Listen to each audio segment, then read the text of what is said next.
قرار گرفتیم در این کتاب مبارک 4 قاعده های 4گانه در بیان مذهب های مشرکان و مذهب های موحدان که قاعده اول و قاعده دوم را با مقدمه کتاب گرفتیم و باقی مانده است قاعده سوم و چهارم که امروز با فضل کرم الله سبحانه و تعالی با همراهی شمایان آن را خواهیم گرفت. این قاعده ها از قاعده های مبارکی هستند که در کتاب الله سبحانه و تعالی ذکر شدن. سخن را با بسم الله الرحمن الرحیم شروع نماییم و الحمد لله و الصلاة و السلام علی رسول الله. اما بعد، مؤلف رحمه الله تعالی میفرماید القاعده الثالثه، قاعده سوم، یعنی از قاعده های سومی که جدا میکند بین مذهب های مشرکین را و مذهب های موحدین را. ان نبی صلی الله علیه و سلم ظهر علی اناس متفرقین فی عبادتهم، اینکه رسول الله صلی الله علیه و سلم مبعوث شد، ظاهر شد بر مردمی که در عبادت های خود متفرقه بودند، گوناگون بودند. منهم من یعبد الملائکه، بعضی از آنها بودند که ملائکه ها را عبادت میکردند. و منهم من یعبد الانبیاء و الصالحین، و بعضی از آنها پیامبران و صالحان را عبادت میکردند. رسول الله صلی الله علیه و سلم مبعوث به پیامبری شد بر آن قوم هایی که آنها در عبادت های خود متفرق بودند، پریشان بودند. بعضی از آنها ملائکه ها را عبادت میکردند. و منهم من یعبد الانبیاء و الصالحین، بعضی از آنها انبیا و صالحان را عبادت میکردند. و منهم من یعبد الاشجار و الاحجار، بعضی از آنها درختان و سنگ ها را عبادت میکردند. و منهم من یعبد الشمس و القمر، بعضی از آنها آفتاب و ماهتاب را عبادت میکردند. و قاتلهم رسول صلی الله علیه و سلم ولم یفرق بینهم، اینکه رسول الله صلی الله علیه و سلم با همه آنها جنگید، فرق بین کسی از آنها نگذاشت، بین آنها فرق نگذاشت. اینکه قول مؤلف رحمه الله تعالی ان نبی ظهر، اینکه پیامبر مبعوث به پیامبری شد، ظاهر شد، یعنی به سوی مردم فرستاده شد، به سوی آن مردم رسول الله صلی الله علیه و سلم روانه شد که در عبادت های خود متفرق بودند، گوناگون بودند، هر کس هر چیزی رو عبادت میکرد. منهم من یعبد الشمس و القمر، که بعضی از آنها آفتاب و ماهتاب رو العیاذ بالله عبادت میکردند، چیزهای آسمانی رو، جمادات آسمانی رو عبادت میکردند. و منهم من یعبد الانبیاء و الصالحین، که بعضی از آنها انسان ها را عبادت میکردند، از پیامبران و صالحان، از عاقلان صالحان را عبادت میکردند، که پیامبران از صالح ترین صالحان هستند، آنها را معبود قرار دادند. انسانی که الله برای او فرستاده داده است، انسان را عبادت میکنند علیه بالله. برای همین الله سبحانه و تعالی میفرماید که ولا یأمرکم ان تتخذوا الملائکه والنبیین انبیاء، شما را امر نکردند اینکه شما ملائکه ها و پیامبران را شما اله قرار بدهید، آنها را عبادت نمایید. این آیه کریمه دلالت بر آن مینماید که مردمی هستند، کسانی هستند که ملائکه ها را عبادت مینمایند و کسانی هستند که پیامبران را عبادت مینمایند. و این قول مؤلف و منهم من یعبد الاشجار و الاحجار، منهم، یعنی که بعضی از مردمی هستند که درختان را، سنگ ها را، کل سنگ ها و دیگر چیزها را، جمادات را عبادت مینمایند. که درختان و سنگ ها اینا چیزهای زمینی هستند، جمادات زمینی هستند. و سپس میفرماید که وقاتلهم رسول صلی الله علیه و آله ولم یفرق بینهم، رسول الله آنها را قتال کرد، بین آنها تفریقه نانداخت، یعنی بین آن کسی که پیامبر را عبادت میکند، صالحان را عبادت میکند، درخت را عبادت میکند یا که سنگ ها را عبادت میکند، بین هیچ کسی آنها فرق نگذاشت. این از نقطه مهم، بین هیچ کسی از آنها فرق نگذاشت. چون مشرکان زمان ما شاید دعوا نمایند که مشرکان زمان پیش بت‌ها را عبادت می‌کردند. نه، بود در بین آن قوم‌ها کسانی بودند که سنگ‌ها و درخت‌ها و آدم‌ها و پیامبران و هر چیزی را عبادت می‌کردند، عبادت‌های گوناگون داشتند. برای همین پیامبر بر مبعوث بر آنها شد، دعوت به سوی توحید به سوی آنها، کسی که قبول نکرد، نپذیرفت، با آنها جنگیدند و بسا بر تمام آن معبودان متفرق گوناگونی که داشتند، رسول الله در قتال آنها چیز ناقصی نکرد، تنقیصی نکرد، در حکم کردن بر آنها که همگی اهل شرک هستند. چون الله میفرماید که وقاتل المشرکین کافه، شما مشرکان را همشان را بکشید. وقاتل المشرکین، این وصف است، وصف آن کسانی که شرک اکبر را انجام دهند. پس هر کسی فرق ندارد که کی باشد، وای کم باشند زیاد باشند، فرق نمیکند، باید آنها چیز از روی زمین تازه کرده شوند. چون الله میفرماید که و ان المساجد لله فلا تدعوا مع الله احد، به درستی که مساجد الله تمام روی زمین از برای عبادت الله سبحانه و تعالی است و در مساجد الله سبحانه و تعالی غیر الله را عبادت نکنید. فلا تدعوا مع الله احد، این واضح ترین واضحان است از آیه های کریمه. صراحتا الله سبحانه و تعالی بیان می‌نماید که با همراهی الله معبودان نگیرید، هیچ کسی را از عاقل و غیر عاقل عبادت نکنید. می‌فرماید احد در اینجا در زبان عرب نکیره میگویند آمادگی است. در سیاق نفی منع کردن عام در بر میگیرد هر چیزی را. و الله میفرماید که واعبدوا الله ولا تشركوا به شیئا، الله را عبادت نمایید و بر او کسی چیزی را شریک قرار ندهید. این هم آیه کریمه سوره نساء آیه 36 تاکید می نماید واعبدوا الله، الله را عبادت نمایید. معنی واعبدوا الله، الله را عبادت نمایید، مفهوم مخالفه این نه که به غیر الله را عبادت نکنید. امر می نماید الله سبحانه و تعالی بر عبادت خود. واعبدوا الله که الله را بر وحدانیتش یگانه بشمارید و فروتنی و بیچاره حالی را از برای او انجام بدهید و اطاعت و فرمانبرداری او نمایید و امتثلوا امره، امر او الله سبحانه و تعالی را اجرا کنید و اجتنبوا نواهیه، از نهیهای وی دوری بجویید. پس تمام دین و تمام نوعهای عبادت داخل می شود در این قول الله سبحانه و تعالی واعبدوا الله، الله را عبادت نمایید ولا تشركوا به شیئا، و بر الله کسی چیزی را شریک قرار ندهید، نه کسی را نه چیزی را. کسی از انسان از عاقلان چیزی رو، هر چیزی که باشد دیگر از غیر عاقل، نه در کم نه در زیاد شریک قرار ندهید. ولا تشركوا، یعنی شریک قرار ندهید، چی شرک کم باشد، چی شرک خرد باشد، چی شرک بزرگ باشد. ولا تشركوا، با الله شریک نیارید. و الله میفرماید که وقاتلوهم حتى لا تكون فتنه ويكون الدين كله لله، پس آنها را قتال نمایید تا که در زمین فتنه قرار نگیرد، فتنه فرار نگیرد، نه شرک در زمین منتشر نشود. حتی یکون الدین کله لله، حتی اینکه دین، تمام دین از برای الله قرار بگیرد، تمام نوعهای عبادت از برای الله قرار بگیرد، نه از برای غیرش. و در دیگه آیه الله میفرماید که وقاتلوا المشرکین کافه، و مشرکان را، کافه مشرکان را، عامه مشرکان را نابود بسازید، بجنگید با آنها. و قاتلهم، گفت تمام مشرکین را، تا اینکه در روی زمین فتنه شرک منتشر نشود. پیامبران به سوی امر شدند، رسول الله صلی الله علیه و بر این امر شد و امر در اینجا مطلق است، عام است. و قاتلوهم گفت، کسی رو استثنا نکرد، نه این کسی که مثلا که پیامبر را میپرستد یا که کسی که صالحان را میپرستد اینها را قتال نکنید، و کسانی که سنگ میپرستند آنها را قتال نمایید. همه گناه، هر کسی که عبادت در غیر الله صرف کرد، حتی اینکه در روی زمین شرک قرار نگیرد، شرک را چیز از ریشه اش کنده شود. پس حتی لا تکون فتنه، فتنه اینجا به معنی شرک است در این آیه کریمه. حتی این فتنه از بالای مردم برداشته شود، این شرک از مردم برداشته شود و مردم موحد بگردند. پس این شرک عام است، چه شرک کم باشد چه شرک بسیار باشد، هر شرکی باشد. حتی لا تکون فتنه، حتی اینکه فتنه در روی زمین دیگر قرار نگیرد، همش رو. و یکون الدین کله لله، تمام دین خالصانه از برای الله سبحانه و تعالی قرار بگیرد، چیزی از نوعهای عبادت از برای غیر الله قرار نگیرد. پس فرقی نیست بین شرک در اولیاء قرار میدهند، در صالحان قرار میدهند، در انبیا قرار میدهند، در سنگ و در اشجار، در آفتاب و ماهتاب، فرق نداره بینشون. همشون برابر هستند با هم دیگر، همه شرک حساب میشود، همشون از شرک بزرگ هستند. همین است که الله سبحانه و تعالی در اینجا چی گفت؟ و قاتلوهم حتی لا تکون فتنه، با آنها بجنگید حتی اینکه فتنه، این شرک از روی زمین برداشته شود. این امر عام است در تمام کل زمان. و ابن کثیر رحمه الله تعالی در تفسیر این آیه میفرماید که قال الضحاک از ابن عباس، ضحاک از ابن عباس روایت می‌نماید و قاتلوهم حتی لا تکون فتنه، آنها را قتال نمایید، با آنها بجنگید که حتی فتنه در روی زمین باقی نماند. از ابن عباس تفسیر ابن عباس می‌فرماید که لا تکون شرک، تا که شرک در روی زمین قرار نگیرد. و ابن عباس گفتند فتنه این شرک است.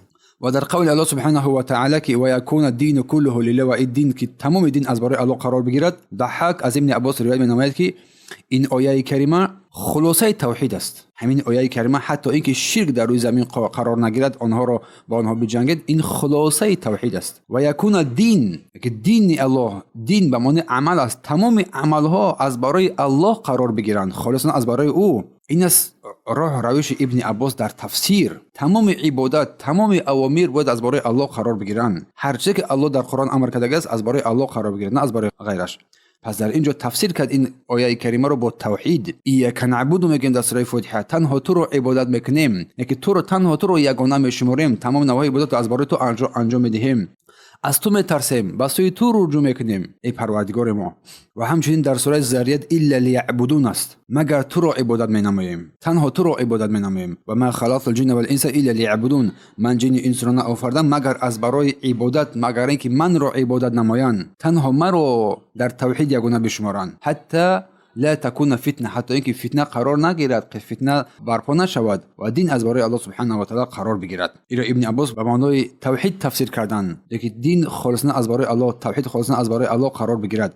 و از حسن، از قتاده، از ابن جریح روایت است که و یکون الدین کله لله، یک تمام دین از برای الله قرار بگیرد. در تفسیر این گفتن که و یقال اینکه لا اله الا الله بگوید. مجرد کلمه لا اله الا الله گفتن برای از شرک، از کفر، از طاغوتان است، با تمام نوعهایشان، با تمام قسم‌ها و گوناگون‌هایشان. پس ابن عباس این رو توحید گفتن و غیر از ابن عباس قتاده، حسن و ابن جریح این رو لا اله الا الله گفتن. همشون یک معنا است. اما دلیل آن که دلیل شمس و قمر، آفتاب و ماهتاب، کسانی هستند که آفتاب و ماهتاب را عبادت می‌نمایند، یک دلیل بر این که پیامبر صلی الله علیه و سلم با سوی آن قوم‌ها، با سوی آن مردم روانه کرده شدند که بعضی از آنها آفتاب و ماهتاب را عبادت می‌کردند. پس دلیل آفتاب و ماهتاب در قول الله سبحانه و تعالی است. الله می‌فرماید که و من آیاته لیل و النهار، و من آیاته از نشانه‌های قدرت الله سبحانه و تعالی شب و روز است، و شمس و القمر و آفتاب و ماهتاب است. لا تسجدوا للشمس ولا للقمر. پس اینا نشانه‌های قدرت الله هستند، پس برای اینا سجده نکنید. واسجدوا لله الذي خلقهن ان کنتم ایاه تعبدون. پس سجده نمایید از برای آن پروردگاری که اینها رو آفریده است، اگر شما واقعاً او رو عبادت می‌نمایید. و من آیاته یعنی که بعضی از علامت‌ها و نشانه‌های این که الله رو بر وحدانیتش ما باید اقرار نماییم، عبادت رو از برای او صرف نماییم، این شب و روز است. اختلاف شب و روز بی‌اندیشیم در این اگر و آفتاب و ماهتاب است. الله می‌فرماید که لا شمس تدرک القمر ولا لیل سابق النهار. نه آفتاب ماه را دریافت کردن می‌تواند، نه روز شب را. کل فی فلک یسبحون. هر یکی آنها در گرد محور خود دور میزنند. پس آفتاب هم دور میزند، زمین هم دور میزند، ماه هم دور میزند. پس این هنگام شب و روز با اختلاف جنس هایی که دارند، آفتاب و ماهتاب، همه اینها برای مصلحت مؤمنان است، برای مصلحت تمام بندگان است. این که او سبحانه و تعالی را با واسطه اینها بر وحدانیتش بشناسند، همه اینها حجت برای خلقش می شود. اینها را آیات های کونی میگویند، آیات های کونی، آیات هایی که دولت بر خالق یک آفریدگار می نمایند. آن خالق و آفریدگاری که سزاوار عبادت است، فعلا سزاوار عبادت است، باید او عبادت کرده شود، نه غیرش. اگر ما با این آیه های کریمه، این آیه های بزرگ بیاندیشیم. و در دوام چی فرمود؟ لا تسجدوا للشمس ولا للقمر. مادامی که این آیه ها نشانه های قدرت الله را فهمیدید، لا تسجدوا، آمست از برای هیچ کس سجده نکنید، از برای هیچ کس رکوع نکنید، از برای هیچ کس نماز نخوانید. عموم رو در بر میگیرد. لا تسجدوا، نهی میکنه، نهی کده ایستاده است. هر چیز در قرآن نهی آمده است، دولت بر حرام بودن آن مینماید. یعنی حرام است که انسان از برای غیر الله سجده نماید، از برای غیر الله رکوع نماید. و من آیاته لیل و النهار و شمس و القمر، از نشانه قدرت الله سبحانه و تعالی شب و روز و آفتاب و ماهتاب است. ای مردم، خطاب به سوی مردم است. این آیه کریمه دلالت بر آن می‌نماید که بعضی از مردمی هستند که آفتاب و ماهتاب را عبادت می‌نمایند. برای همین رسول الله صلی الله علیه و سلم حدیث عبدالله ابن عمر است، روایت می‌نماید عبدالله ابن مسکی، این که رسول صلی الله علیه و سلم قال میگفت لا يتحر احدكم فليصلي عند طلوع الشمس ولا عند غروبها. هیچ کسی از شما هنگام برآمدن آفتاب و هنگام نشستن آفتاب نماز نگذارد. روایت بخاری است در باب وقت‌های نماز. به خاطر چیز گفتن که در اینجا چون همین آفتاب پرستا و ماهتاب پرستا عبادت میکنن آن بت‌های خودشون را. اما دلیل ملائکه، این که مردمی هستند که ملائکه ها را هم عبادت مینمایند، قول الله سبحانه و تعالی است ولا یأمرکم ان تتخذوا الملائکه والنبیین اربابا. آن شما را امر نمی کند این که شما ملائکه ها و پیامبران را رب قرار بدهید، این که آنها را شما عبادت نمایید، العوذ بالله. ولا یأمرکم، یکی بر شما امر نمی کند، یکی نبی پیامبر صلی الله علیه و سلم، ولا یأمرکم بر شما امر نمی کند. کی امر نمی کند؟ امیجا بسوی بشر، بسوی انسان باز میگردد، یعنی که انمی پیامبر شما را امر نمی کند. عیسی علیه السلام یعنی و عزیر، تمام پیامبران هیچ یکی از آنها نه آمدن شما را امر کنند که آنها را یا که کسی از بشر و از انسانیت رو در پیش وی سجده نمایید، یا که رکوع کنید، یا که از دعا رو کمک یاری طلب رو از او طلب نمایید. هیچ کس از آنها این رو بر این امر نکردن و امر هم نمی کنند. تنها از برای عبادت الله سبحانه و تعالی آنها امر کردن و امر میکنند. بارک الله فیکم. و دلیل انبیاء، و دلیل این که مردمانی هستند که پیامبران رو عبادت مینمایند، یعنی دلیل بر این که بسوی آنها پیامبران فرستاده شد، رسول الله بسوی آنها فرستاده شد که مردمانی بودند که پیامبران و رسولان رو عبادت مینمودند. و در اینجا الله فرمود و اذ قال الله یا عیسی ابن مریم انت قلت للناس اتخذوني و امی الهین من دون الله. الله میفرماید و اذ قال الله، هنگامی که الله سبحانه و تعالی گفت ای عیسی ابن مریم و سوی عیسی علیه السلام، آیا تو بر این مردم گفتی که من را و مادرم را به غیر الله به جز الله عبادت کنند؟ قال سبحانك، در حال عیسی گفت علیه السلام، قال گفت سبحانك، پروردگارا تو پاک و منزه هستی از این سخنانی که اینا میگویند. ما یکون لی ان اقول ما لیس لی بحق، پروردگارا آنچه که شایسته گفتن نیست، من حق گفتن آن را ندارم، نگفتم مگر حق را گفتم. این کنت قلت، اگر من نگفتم که غیر الله را عبادت نمایند، فقط علمت، تو میدونی پروردگار، تعلم ما فی نفس، پروردگار تو میدونی که آنچه در نفس من میگذرد، ولا اعلم ما فی نفسک، و من نمیدونم آنچه که در نفس تو میگذرد. انک انت علام الغیوب، پروردگار به درستی که تو داننده غیب هستی، تو داننده غیب هستی. و در اینجا قول الله سبحانه و تعالی و اذ قال الله یا عیسی ابن مریم، الله عیسی ابن مریم را مخاطب میکند، با او میگوید، با بنده اش، با رسولش در روز قیامت میگوید. الله میفرماید یوم یجمع الله الرسل، در سوره مائده آیه 9، آن روز قیامت، آن روز است که رسولان رو الله سبحانه و تعالی جمع میکند. و الله میفرماید هذا یوم ینفع الصادقین صدقهم، انا همین روز قیامت، آن روز است که صادقان را صدق آنها را منفعت میبخشد، نجات میدهد. پس این نقطه رو مد نظر بگیرید، این آیه کریمه سوره مائده آیه 19 رو، هذا یوم ینفع الصادقین صدقهم، صدق ما و شما ما را در روز قیامت نجات میدهد. پس از جمله کاذبان و دروغگویان نباشیم، همیشه راستگو باشیم. در روز قیامت الله چی میگوید؟ یا عیسی ابن مریم انت قلت للناس، ای عیسی ابن مریم، ای تو بر مردم گفتی که خود و مادر خود را عبادت کنند به جز الله سبحانه و تعالی؟ این آیت بر روز قیامت اشاره میکند که الله سبحانه و تعالی عیسی ابن مریم را، سوره مریم آیت 119، عیسی ابن مریم رو با او سخن میگوید، از او میپرسد که وی به مردم گفته است که خودش را و مادرش را همچون خدا عبادت نمایند. این آیت توبیخ است بر این نصرانیان خبیث که عیسی ابن مریم را العیاذ بالله عبادت کردند، شرک بر الله آوردند. تهدید است بر آنها در آن روز قیامت، چون آنها عبادت را از برای غیر الله صرف کردند. اذ قال، یکی هنگامی که این آیه کریمه اثبات می‌نماید که مردمانی هستند که پیامبران را عبادت نمودند و مثل نصارا عیسی را عبادت نمی‌نمایند و مثل یهود عزیر را عبادت نمی‌نمایند با جز الله سبحانه و تعالی. سبحانك، در حال عیسی چی جواب داد؟ گفت سبحانك، پروردگار تو پاک و منزه هستی، من تو را پاک و منزه می‌شمارم از این قول بد، از این قول شنیع، از این بدگویی. سبحانك، اولا سخن گفت الله را پاک و منزه شمارید، پروردگار را از هر عیب و نقصان پاک و منزه شمارید. نگاه کنید برادران، از آیه کریمه، از قول عیسی علیه السلام ما چگونه فایده میگیریم؟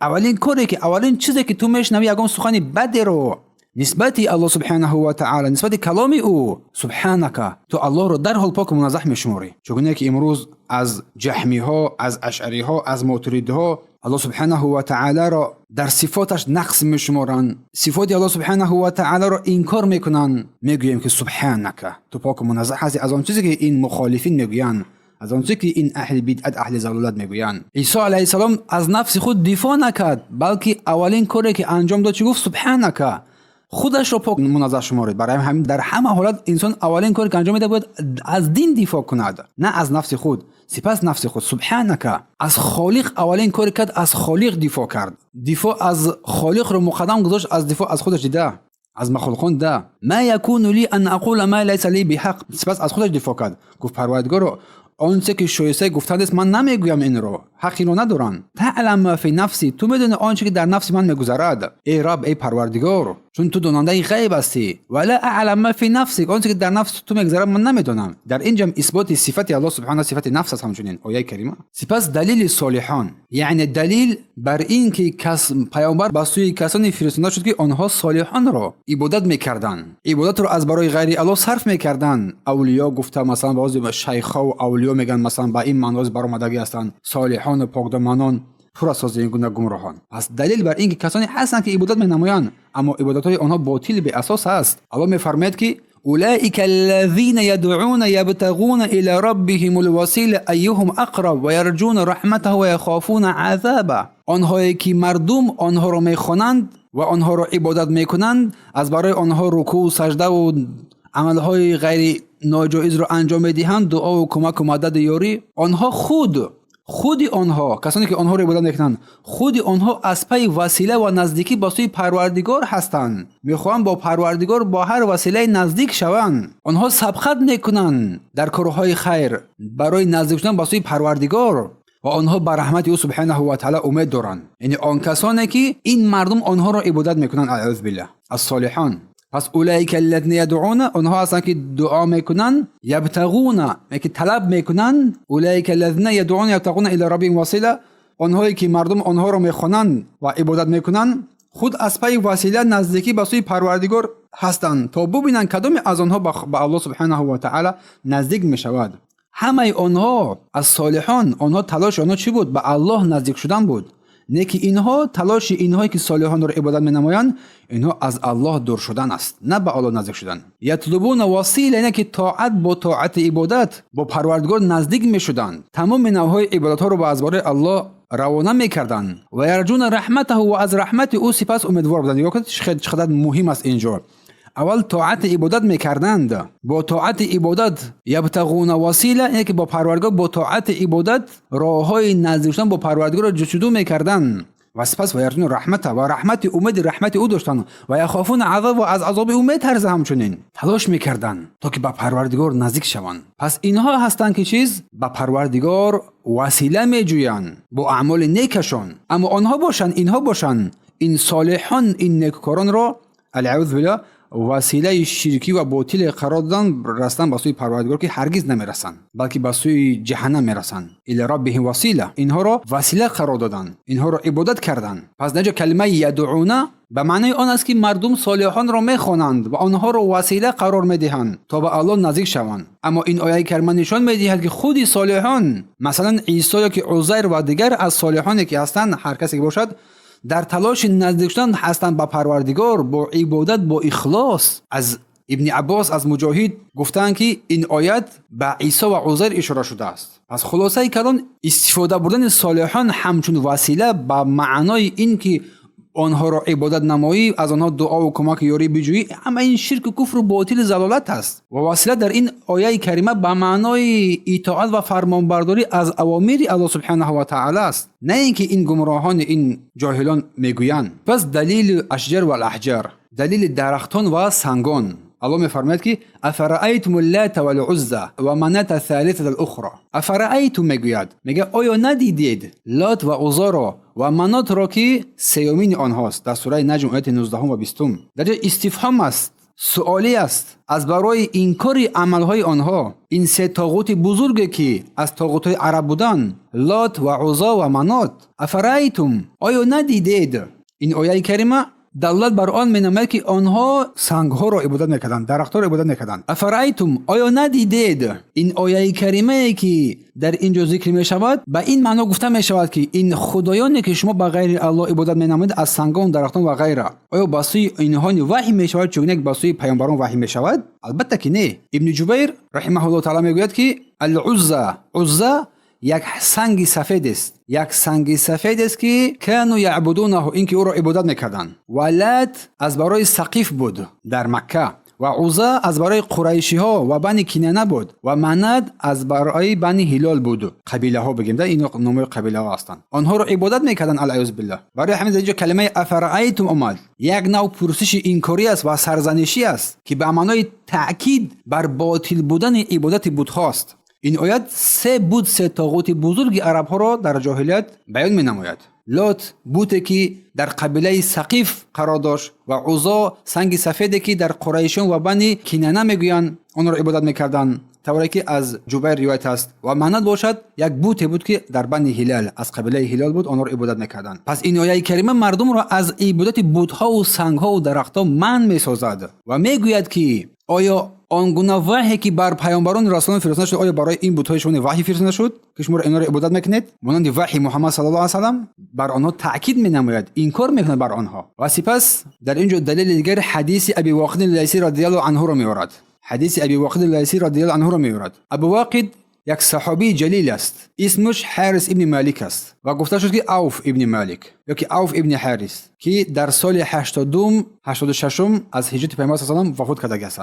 می‌فرماید که خرج الى حنین و نحن حدثاء عهد بکفر. حارث ابن مالک یا که عوف ابن مالک یا که حارث ابن عوف ابن حارث که ما بر آمدیم با همراهی پیامبر صلی الله علیه و آله الی حنین مکان است و نحن حدثاء عهد بالکفر. ما نه تازه مسلمان بودیم، نه اسلام آورده بودیم. از بعض آن کسانی که تازه مسلمان بودند با از آنها صحبت می‌نماید. یک گروه، یک جمع از آنها، نحن میگد ما ابو واقد و کسانی که با همراهی آنها از مسلمان‌های تازه مسلمان در جنگ فتح اسلام آورده بودند که اسلام آنها نزدیک بود، نحن میگوید، و آن کسانی که با همراهی او بود در از مسلمان‌های فتح مکه. حدثه یعنی تازه مسلمان بودیم، خرجنا مع النبي و همراهی پیامبر به سوی حنین رفتیم برآمدیم بعدی غزوه فتح مکه و نحن حدثاء عهد بالکفر. یعنی که ما نه تازه مسلمان بودیم، از شرک نه به سوی اسلام آورده بودیم. ولی المشرکین سدرت میگه وقتی ما برآمدیم مشرکان یک سدره، یک درخت داشتن، یعکفون عندها. در راه وقتی برآمدن یک گروه مشرکان دیدن که در آنها یک درخت است، در همون درخت یعکفون معنی اعتکاف است، در نزد آن نشستن، یعنی عبادت میکردن آن را. چون که الله میفرماید و انتم عاکفون فی المساجد، شما در مسجد چیز اعتکاف مینمایید، در سوره بقره آیه 187. پس این هنگام وقتی که در این راه رفتن دیدن که ان همون مشرکین در نزد یک درخت وقوف کردن، نشستن و اعتکاف عبادت است که عبادت کرده ایستادن. پس اعتکاف بر دیگر معنا یک چیز را ملازمت گرفتن، در نزد یک چیز نشستن، در یک جا قرار گرفتن. و ینوتون به اسلحتهم و آنها سلاح‌های خود در این درخت کشال میکردن به خاطر برکت جستن، به خاطر تبرک، به خاطر عبادت. ینوتون یعلقون کشال میکردن. یقال له ذات انواد، ان همون درخت را ذات انواد میگفتن. همون درخت رو چی میگفتن؟ ذات انواد میگفتن. قلنا گفتیم یا رسول الله، در این حالت میگم ما وقتی اون رو دیدیم گفتیم ای رسول الله، این طلب است. آنها این کارو انجام ندادن، فقط از رسول الله طلب کردن ای رسول الله، از رسول الله اجازه پرسیدند، اجازه خواستند. قلنا گفتیم یا رسول الله اجعل لنا ذات انوات کما لهم ذات الانوات، ای رسول الله برای ما این گونه ذات انوات قرار بده، این گونه درخت قرار بده، چون که برای آنها این گونه درخت است. طلب کردن از رسول الله، اجازه پرسیدن، نه اینکه آن کارو کردند، نکردن. یعنی که ما میخوایم مثل همین درخت که شمشیرهای خود رو در آن کشال بکنیم، چون که مشرکان هم شمشیرهای خود را کشال میکنن. برکت بجوییم، چون که آنها برکت میگیرن، چی برکت نصرت باشد و غیر ذلک و غیر این. اجعل لنا ذات انوات، چون که برای آنها است، برای ما همین گونه ذات انوات قرار بده، چون که برای آنها است. از رسول الله طلب کردن این را. فقال رسول الله، پس در این هنگام رسول الله گفتند الله اکبر، تعجب کردن. هنگام انسان یگان کار یگان سخن رو میشن تعجب نمیگه الله اکبر، تعجب کردن از قول آنها رسول الله. یا که در دیگر روایت سبحان الله، الله را پاک و منزه شمردن از این عمل شرکی، اگرچه که شرک اصغر هم بود، چون شرک در نفس خودش ظلم است، از بزرگترین ظلم هاست، از بزرگترین کبیره های گناه کبیره است. اگر خوردن باشد سخت‌تر است از گناه کبیره دیده، چون الله میفرماید که ان الشرک لظلم عظیم، با درسته که شرک یک گناه عظیم است. برای همین اهل علم میفرمایند که الشرک اصغر و اکبر من الکبائر، شرک خرد از بزرگترین گناهان کبیره بزرگتر است. پس پیامبر چی گفت؟ الله اکبر گفت، از برای بزرگداشت الله سبحانه و تعالی و به خاطر تعجب سؤال آنها، طلب آنها. و در جواب چی گفتن رسول الله؟ اینها سنن گفتن، جمع سنن است، یعنی اینها راه ها هستند، راهایی که صاحبش را واقع میگرداند در شرک، چگونه که مشرکان در این واقع شدن، مثل اهل کتاب از یهود و نصارا. گفت قلتم، آنچه که شما گفتید، والذی نفسی بید، پیامبر گفتن قسم به نام آن ذاتی که جان من در دست اوست، کما قال بنو اسرائیل لموسی، چگونه که بنی اسرائیل به موسی گفتن اجعل لنا الها کما لهم الهه، به همون مانند گفتین شما، به مانند قوم موسی علیه السلام شما این کلمات مانند گفتید، شبیه سخنی که آنها رو گفتید. قال انکم قوم تجهلون، موسی چه برای قومش شما بسیار قوم جاهل نادانی هستید. این است کیسه‌ای که ابو واقد رئیسی ذکر نمودن رضی الله عنهم. و رسول الله صلی الله علیه و سلم بر سؤال آنها تعجب آور پاسخ دادن با سبحان الله، پروردگار پاک و منزه شمردن، با الله اکبر، الله را بزرگ شمردن، پاسخ دادن بر آنها. بارک الله فیکم. این بود قاعده سوم که مردمانی هستند که این گونه چیزها رو عبادت می‌نمایند، در حالی که الله سبحانه و تعالی در کرامش ما فقط یک آیت های از این خواندیم، در حالی که کل قرآن چیز در بیان منع از شرک است و دعوت به سوی توحید است. کل قرآن از اول سوره فاتحه بخون بسم الله الرحمن الرحیم، گو همین بسم الله الرحمن الرحیم خود توحید است. بسم الله به نام الله میگویی، نه به نام کسی دیگر، نه به نام وطن، نه به نام ملت، نه به نام بابا و بیبی، نه به نام زن و فرزند، به نام الله. بسم الله استعین، من کمک میطلبم از الله به نام الله، نه از کسی دیگری. بارک الله فیکم.